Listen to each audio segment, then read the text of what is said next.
Olá, amados. Mais uma vez aqui estou para ministrar mais uma lição da Escola Bíblica Dominical, a lição de número 3. Esse trimestre está tremendo, está uma benção esse estudo. Um estudo muito importante, porque é um estudo que ministra sobre guerra espiritual, ok?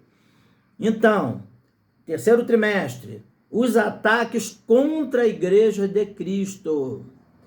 E vem nos dizendo o seguinte: as sutilezas de Satanás nesses dias que antecedem a volta de Cristo. Então, semana passada, nós ministramos sobre a sutileza da banalização da graça. E nessa semana, a lição de número 3 está nos falando sobre a sutileza da imoralidade sexual.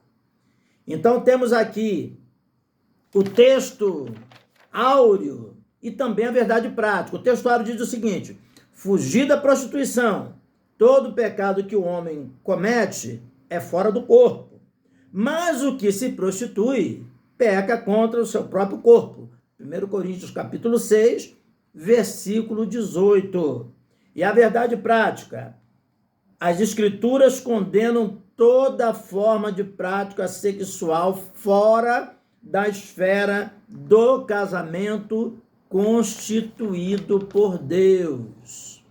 E a leitura bíblica em classe está em 1 Coríntios 6, do 15 ao 20, e também em Romanos, capítulo 1, do 26 ao 28. Então estaremos lendo aí 1 Coríntios, capítulo 6, do 15 ao 20, que nos diz assim: não sabeis vós que os vossos corpos são membros de Cristo? Tomarei, pois, o membro de Cristo e faloisei membros de uma meretriz? Não, por certo. Ou não sabeis que o que se ajunta com a meretriz faz-se um corpo com ela?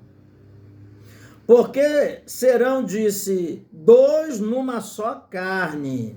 Mas o que se ajunta com o Senhor é o mesmo Espírito. Fugir da prostituição. Todo pecado que o homem comete é fora do corpo, mas o que se prostitui peca contra o seu próprio corpo. Ou não sabeis que o nosso corpo é o templo do Espírito Santo, que habita em vós, proveniente de Deus, e que não sois de vós mesmos? Porque fostes comprados por bom preço. Glorificai, pois, a Deus no vosso corpo e no vosso espírito, os quais pertencem a Deus. Ok? Então, Romanos 1, versículo 26 ao 28, nos diz assim: pelo que Deus os abandonou às paixões infames, porque até as suas mulheres mudaram o uso natural, no contrário à natureza. E semelhante também os varões, deixando o uso natural da mulher, se inflamaram em sua sensualidade uns para com os outros, varão com varão, cometendo torpeza e recebendo em si mesmo a recompensa que convinha ao seu erro. E como eles se não importaram de ter conhecimento de Deus, assim Deus os entregou a um sentimento perverso para fazerem coisas que não convém. Ok? Então já vamos dar aí prosseguimento, né? Antes disso, quero falar com você para que você se inscreva no canal, ok? Deixe o seu like, comente, compartilhe, principalmente se inscrever no canal, ok? E deixar o seu like, isso é muito importante para que o YouTube entenda que o estudo, o vídeo é relevante e indique para mais pessoas, para que mais pessoas sejam abençoadas em nome de Jesus com esse estudo bíblico, ok? Então, nós lemos aqui, já vemos aqui pelos esses dois textos citados aqui, sobre a importância da santificação, de se fugir da prostituição. Ele utiliza uma palavra aqui, meretriz, que quer dizer a mesma coisa que prostituta, ok? Sinônimos, são palavras sinônimas. E quando ele diz aqui varão com varão, a mesma coisa dizer homem com homem, certo? Cometendo torpeza. Quer dizer, coisas que não agradam a Deus, não é? Uma coisa torpe, não é? Uma coisa vulgar, né? Uma coisa que não convém. Seria palavras não adequadas, ok? Então, vamos lá. Torpeza seria uma palavra não adequada, ok?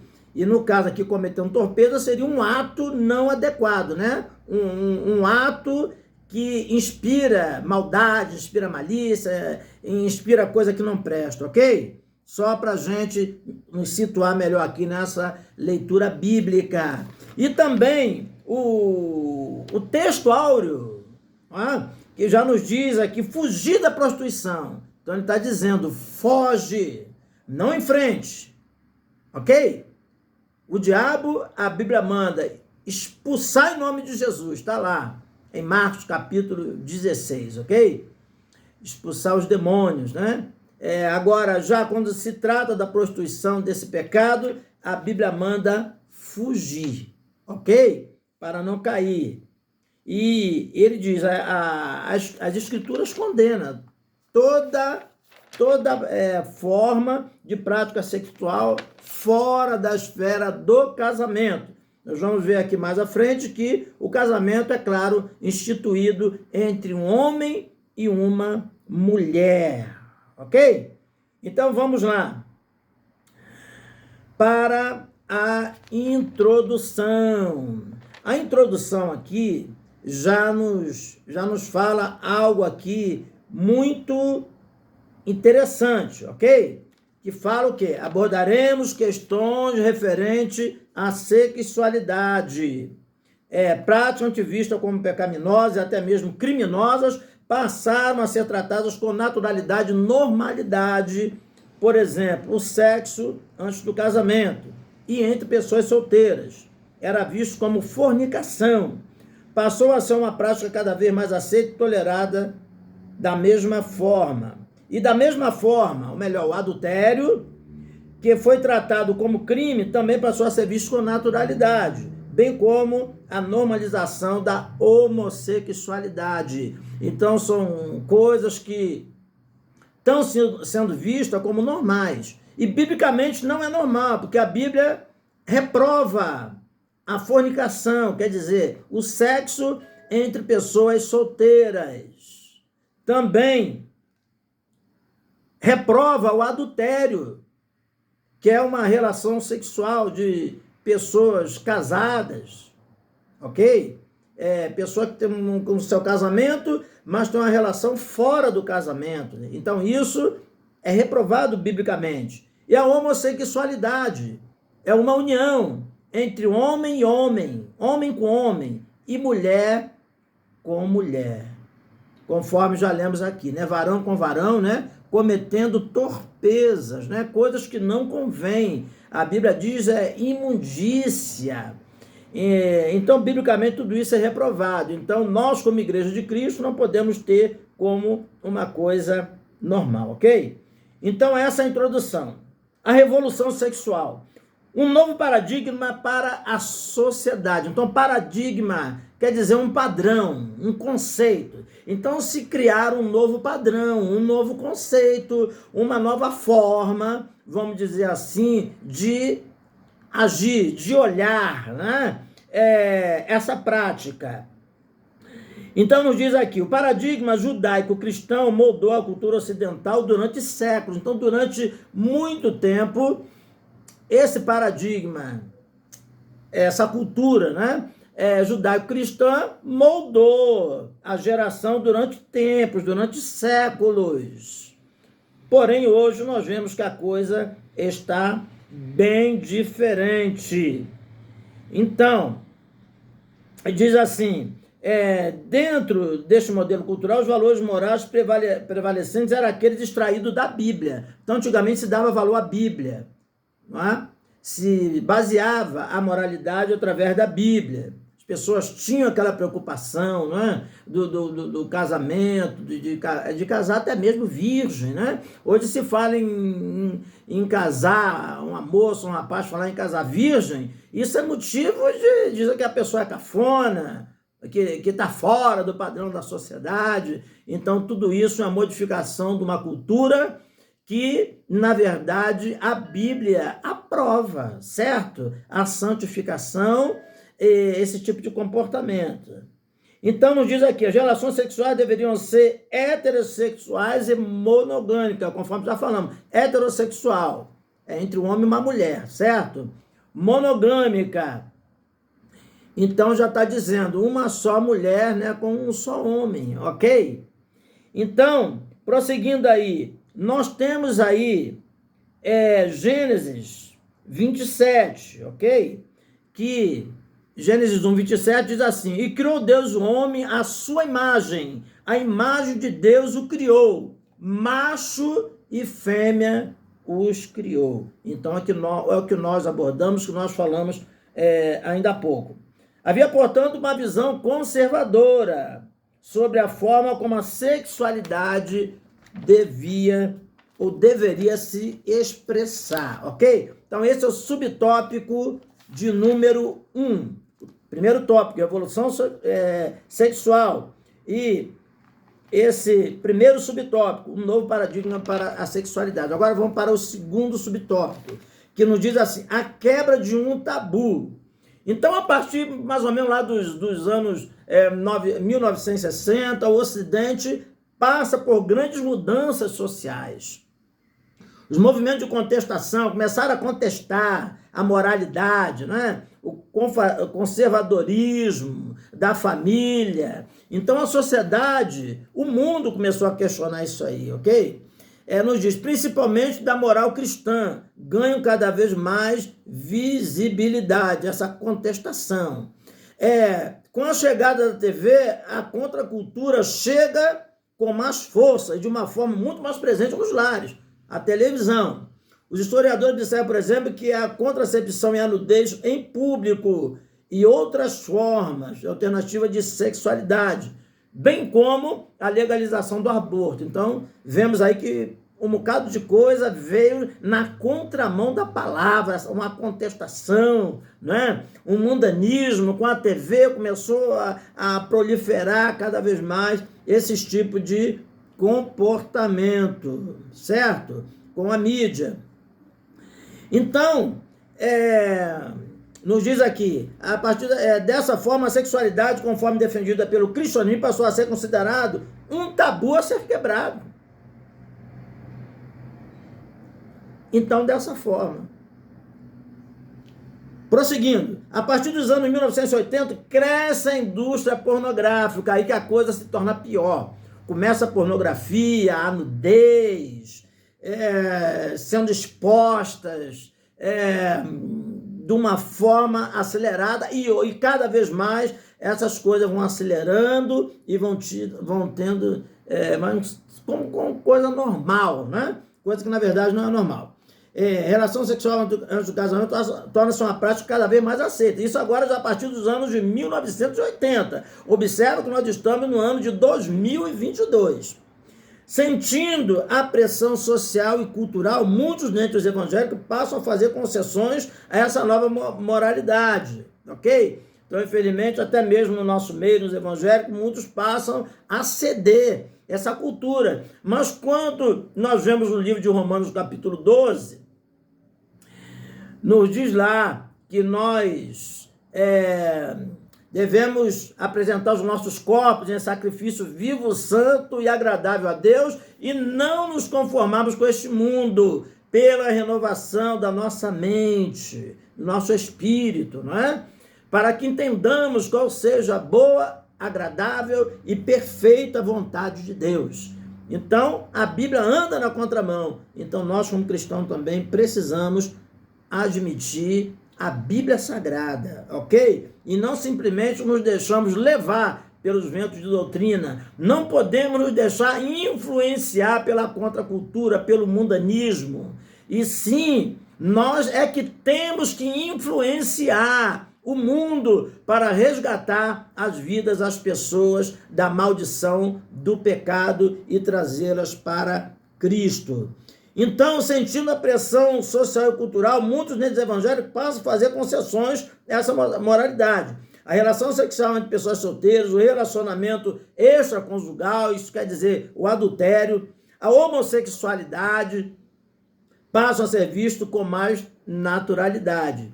E nunca isso será natural, porque já lemos aqui, já vimos que a Bíblia reprova isso, ok? Então, tem um versículo na Bíblia, lá pelo lado de Levítico, né? 18, 20 ou 18, 22, por ali, nos diz: homem com homem não te deitarás como se fosse mulher, porque é abominação.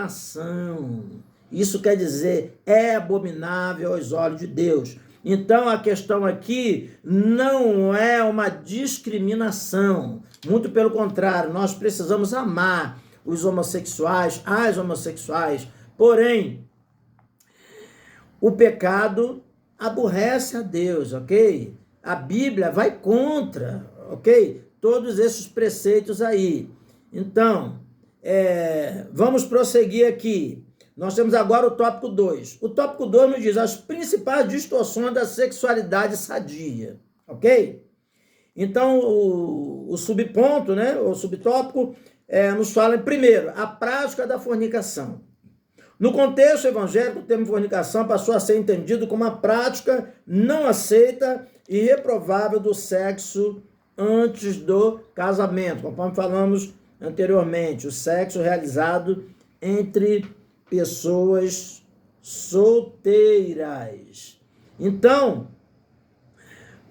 prosseguindo aqui, realizado por pessoas solteiras. Contudo, o termo grego usado pelo Novo Testamento é porneia, que dá origem à palavra já cunhada na língua portuguesa como pornô, pornografia, que vem desse termo grego porneia. Ela possui um sentido mais amplo, porque está se falando de várias formas de prostituição, tanto a imoralidade sexual, como a fornicação, como o adultério, como a homossexualidade, né? A luxúria, né? A sensualidade, danças sensuais, tudo aquilo que provoca sensualidade excessiva, a nudez, conforme já falamos, né? Pornô. Por exemplo, se ouve muito falar hoje em filme pornô, coisa desse tipo, né? Quando a gente fala nisso, é coisa que tem impureza, relações sexuais, nudez, e de várias formas, de vários tipos, né? Assim,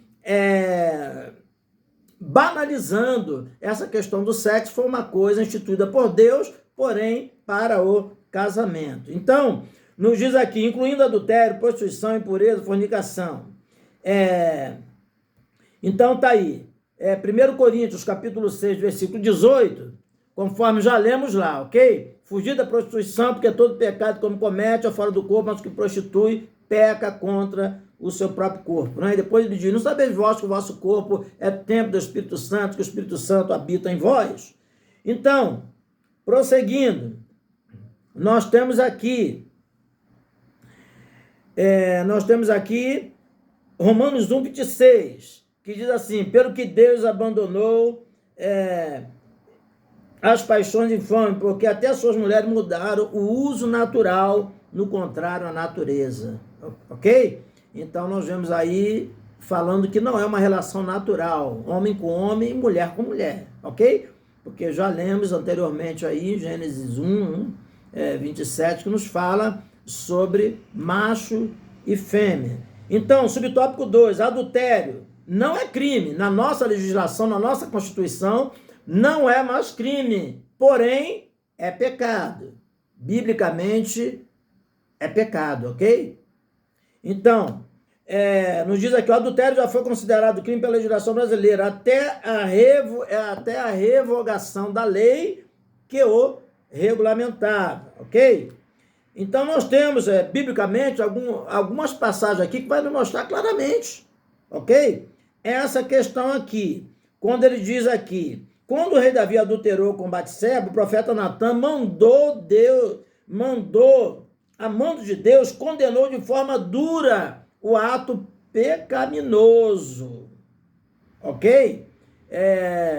De Davi. Então nós temos aí essa passagem em 2 Samuel, capítulo 11, ao 5, 2 Samuel 12, 9 e 10. Observa que naquela época, os reis tinham várias mulheres, várias concubinas, até isso era tolerado por Deus, ok? Desde que elas não fossem casadas. Mas com tudo isso, Davi, quando lançou mão de uma mulher que era casada, ele foi reprovado duramente por Deus e foi castigado duramente. Por quê? A Bíblia diz no livro de Salmo que um abismo chama outro abismo. Então, ao cobiçar uma mulher casada, ele acabou também cometendo homicídio, ok?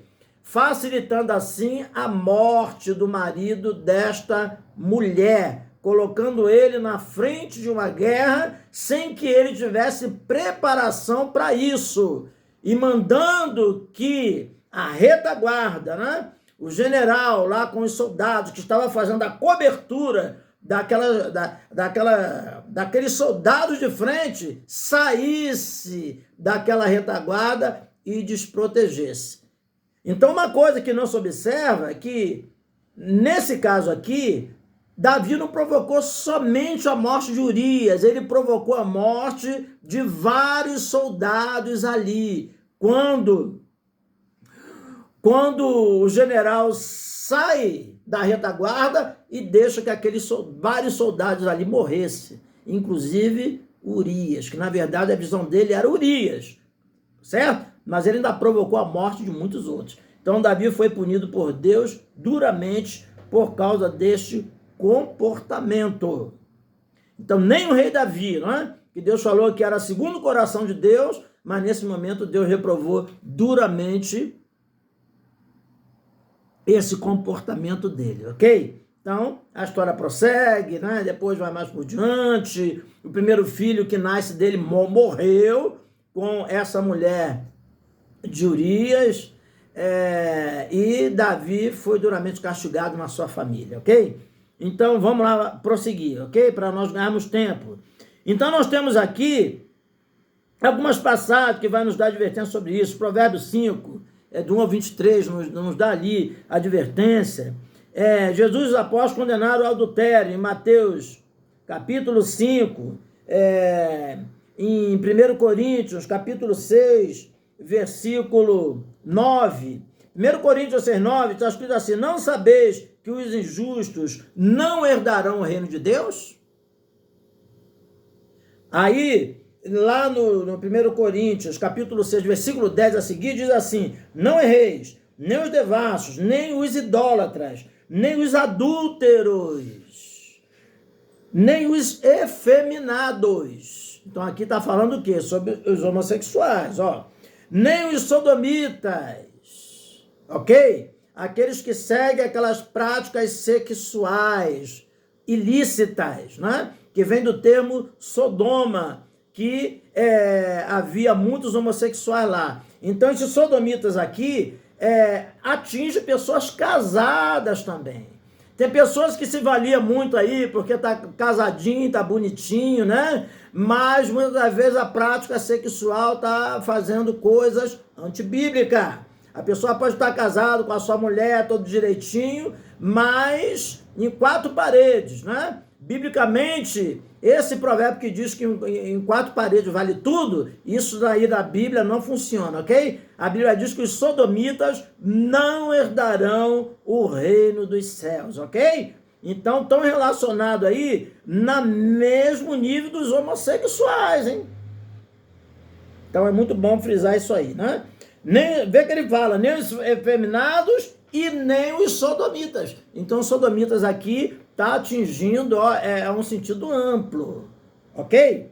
Nem os ladrões, nem os avarentos, nem os bêbados, nem os maldizentes, nem os roubadores herdarão o reino de Deus. Então, queremos fixar aqui o foco do nosso estudo, que está falando sobre adúlteros, efeminados e sodomitas, ok? Aqueles que praticam a sodomia. Então, vamos prosseguir para o último tópico. Tópico de número 3, ok? Nos fala o padrão bíblico para uma sexualidade sadia. Então, número 1, o sexo atende uma necessidade da criação. Então, o sexo, já falamos anteriormente, que ele foi criado por Deus, né? Para quê? Para que houvesse procriação, né? Para que frutificasse, né? Na terra, viesse a humanidade, viesse a crescer na terra, ok? Então, Gênesis 1, versículo 28, nos fala sobre sem a procriação não haveria a perpetuação da espécie humana. O sexo, portanto, atende uma necessidade premente da criação, ok? Gênesis 1, 28. E Deus os abençoou e lhes disse: frutificai e multiplicai-vos, enchei a terra, ok? Então, nós temos aí a definição certa biblicamente. Vamos prosseguir aí. Subtópico 2. O sexo como complementação e satisfação. Além da procriação, o sexo deve atender à necessidade de complementação e satisfação. A Bíblia não condena a prática sexual quando ela é experienciada, né? Dentro do casamento. Uma experiência dentro do casamento, ok? Dentro dos limites que o Criador estipulou, conforme já falamos anteriormente, ok?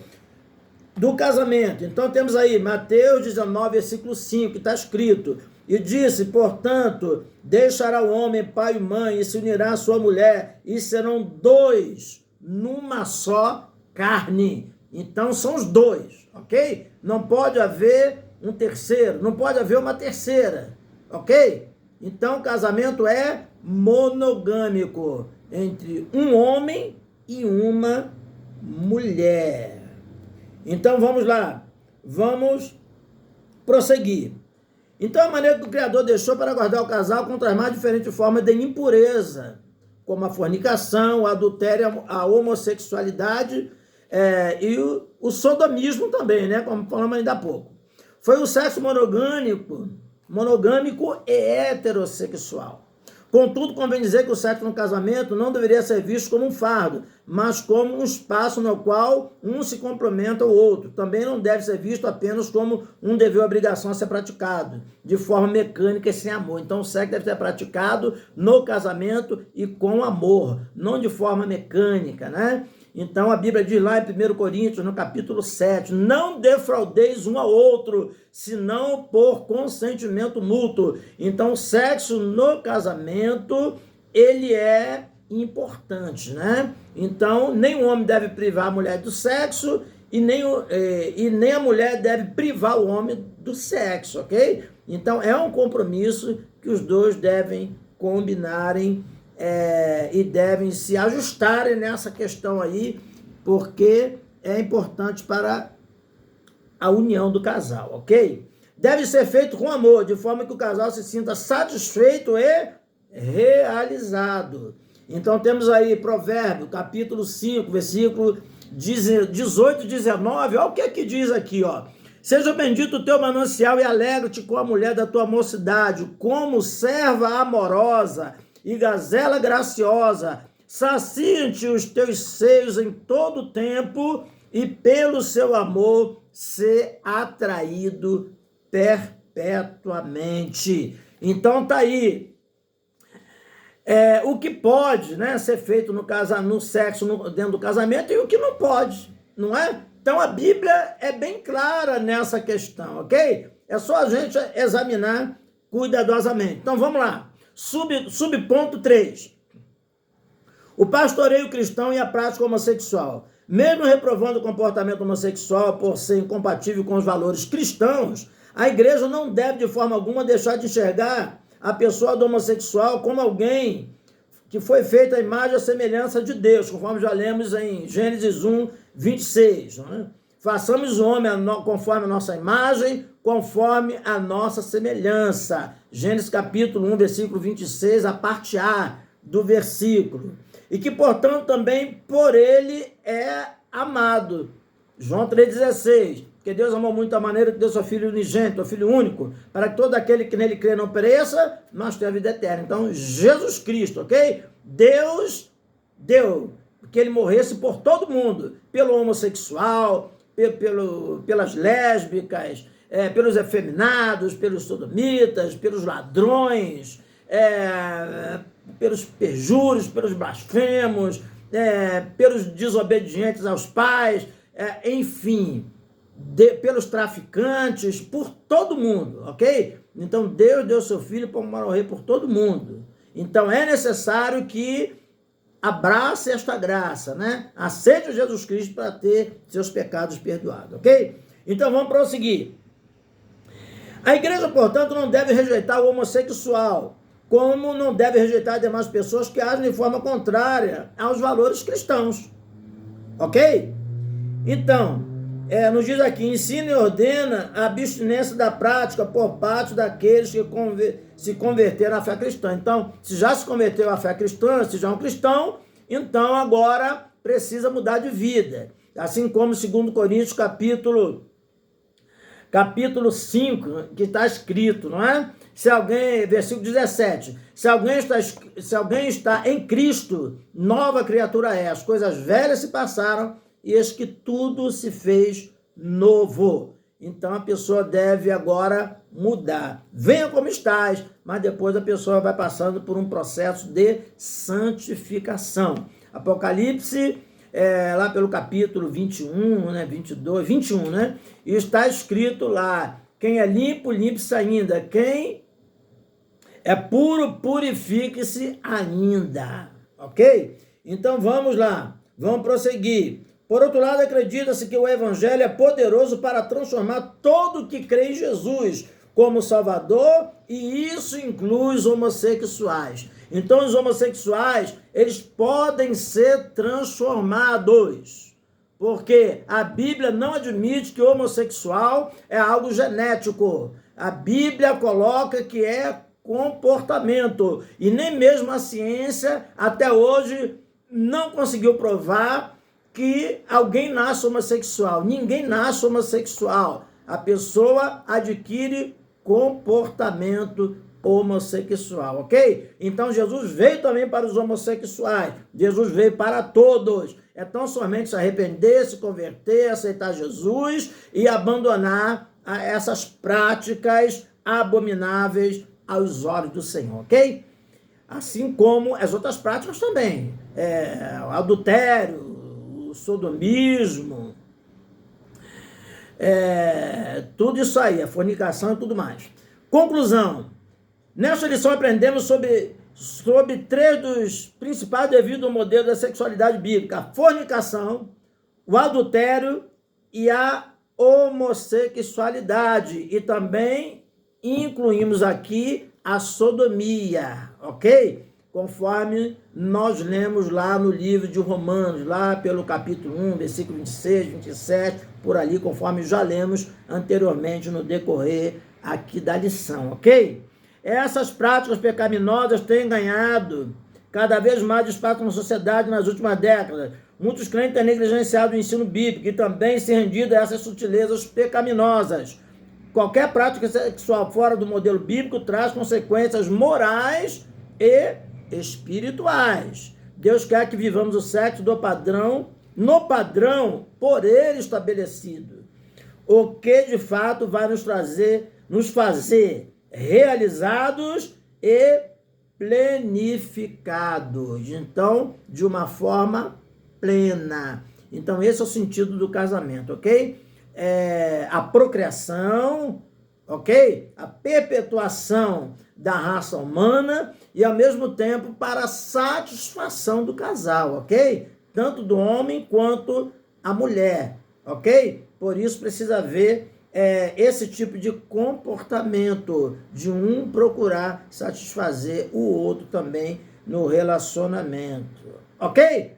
Então, está aí, né? Esse resumo feito aí desta lição. Teria muito mais coisa para falar, senão o vídeo vai ficar muito extenso, mas tudo que foi falado aqui é a base bíblica que, se você atentar direitinho, dá muito bem para entender o propósito de Deus concernente à vida sexual do homem e da mulher, ok?